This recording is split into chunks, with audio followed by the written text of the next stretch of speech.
Add chicken of your choice. I'm using boneless thighs. Mix well and cook from all sides. Add 1 teaspoon of salt and 1 tablespoon of garlic and ginger paste. Mix well.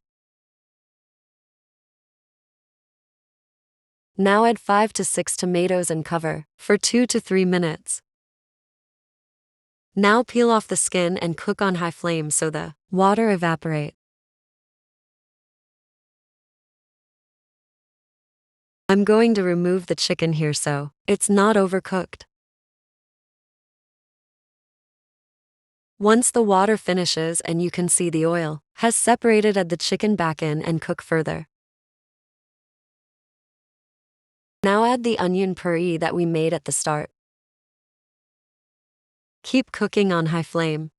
Now add 1 teaspoon of ghee.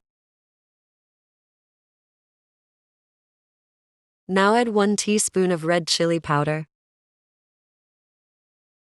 Keep cooking till the water is completely finished.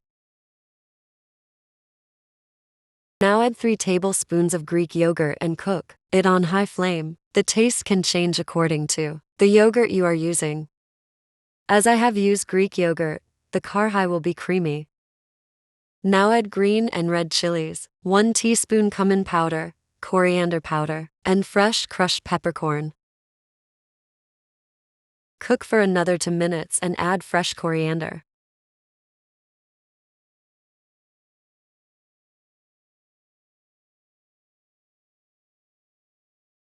This karhai is creamy and flavorful. Serve it with naan. Add lemon before serving.